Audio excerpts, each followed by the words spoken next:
Prej 14 vitesh, doktoresh Lindita Myzyri punon pranë qendrës shëndetësore nr. 3 në Tiranë. Brenda mureve të zyrës së saj, 10 vajza dhe gra jo vetëm janë vizituar, por kanë treguar me zë të lartë jetën e tyre private dhe seksuale.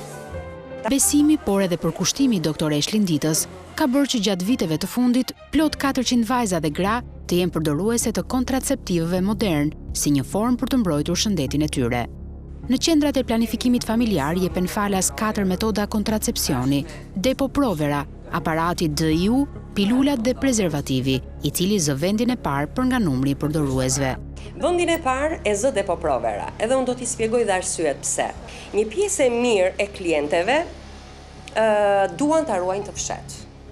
Kërkojnë që të mos u di as kërkush që është duke marrë një metodë të planifikimit familjar, përfshirë dhe bashkëshortin. Dhe është në të drejtën e saj që të marrë një metodë të planifikimit familjar dhe vërtet mos ta di as kërkush në familje. Madje, mos ta di qoftë edhe mamia me cilën unë punoj, po ta di vetëm unë. Ka një kontingjent klientesh të cilat harrojnë t'i marrin në mënyrë të përnaçme dhe në një orar të caktuar ato pilulat. Çdo grua qoftë për shtatzanin, qoftë për problemet ginekologjike, sigurisht që jepet informacioni. Po kështu veprohet edhe për një kliente e cila nuk ka libres shëndetësore. Edhe asaj hapet një fish, njësoj si ajo që ka libresën shëndetësore. Suzana është nënë e 2 fëmijëve dhe një ndër klientet e rregullta të doktoresh Linditës, e cila prej shumë vitesh merr falas kontraceptiv. Mbas lindjes gocës, do të thonë që linda gocën, një muaj neta kështu, pastaj kanë filluar duhet i përdorja, domethënë, këtë kontraceptivët. Ka domethënë goca të reja, gra të reja që nuk ja din, domethënë sepse, mirë po duhet kjo. Kto i marrin falas, un kam 23 vjet që i marr falas.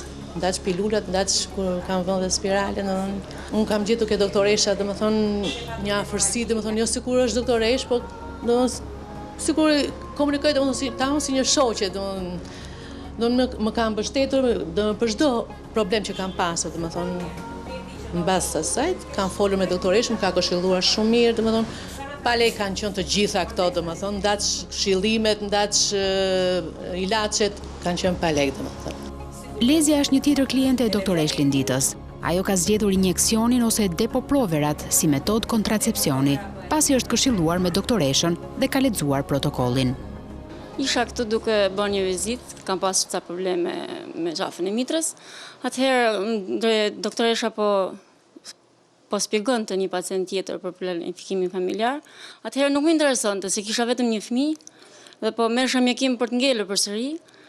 E kisha fiksuar në mendjen time. Tani që kam vendosur që mos kem një fëmijë pa dëshiruar, dua ta vendos së bashku me bashkëshortin që të lind një fëmijë nëse do kemi nevojë edhe për një. Dhe më kujtua një ditë duke në shtëpi dhe hajtë thash vit tek doktoresha dhe të marr informacion më teshëm. Erdha dje, bëra edhe një vizitë për veten time, se mbaj nga një herë në 6 muaj. E pyeta dhe më tha që mund vish, kisha kaluar dhe ciklin për sot dhe erdha të bëj gjilpërën. Shërbimi është falas. Unë kam gjetur shërbim shumë të mirë që kur e kam njohur, që para 7 viteve. Këtë rastisht e njoha, kisha një infirmier aty në lagjen time që më drejtoi këtu. Dhe unë jam shumë e kënaqur. Janë të shumta vajzat dhe gratë që zgjedhin si formë kontracepcioni aparatin. Doktoresh Lindita tregon se në qendrën e saj shëndetësore, kjo metodë zë vendin e dytë.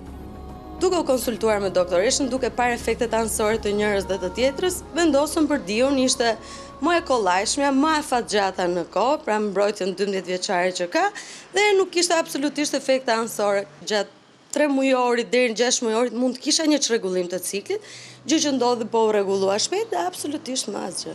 Erdha në kohën që mbeta shtatzane dhe vazhdoi të vi më mbrapa për një herë kur ishte shtatzane dhe tani që po kontrollohem nga ana ginekologjike.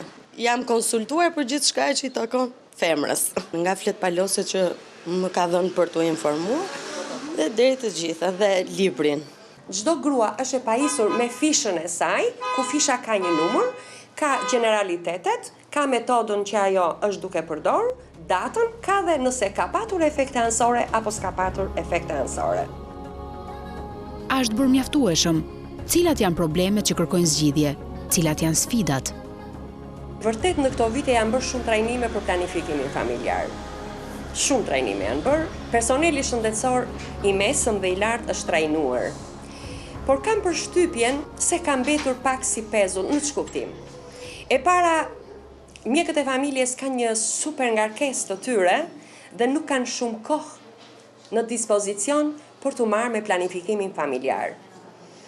E dyta, është problemi i lëvizjes së vetë personelit shëndetësor. Ka nevojë për një ritrajnim. Jo vetëm të personave të caktuar që merren, për shembull, jo vetëm të personave të qendrës shëndetësore që punojnë në konsultorin e gruas, jo. Fillon që gjatë shtatzanis, pra fillon në konsultorin e gruas. Gruaja do shkojë në maternitet, vazhdon në maternitet, pra gruaja duhet të marrë këshillim dhe informim për këto metoda në maternitet. Del nga materniteti, shkon në konsultorin e fëmijës. I gjithë stafi i konsultorit të fëmijës duhet jetë i trajnuar. Flas për kontingjentin që punon në konsultorin e fëmijës dhe që shkojnë dhe bëjnë vizita kontrolli në për fëmijë në për shtëpi. Duke shkuar, duke kontrolluar fëmijët, shumë bukur mund t'japin dhe informim apo këshillim për metoda të ndryshme të planifikimit familjar. Jo vetëm mjeku i familjes, i gjithë stafi 100% duhet të kalojë. Ne në poliklinik kemi indikatorët e performancës, por nuk kemi indikator për planifikimin familjar. Dhe abortet janë rritur vetëm e vetëm sepse o nuk gjejnë o s'din, pra s'din mbi planifikimin familjar, s'din ku shkojnë ta marrin, ose dhe atje ku shkojnë ta marrin hasin pengesa të ndryshme.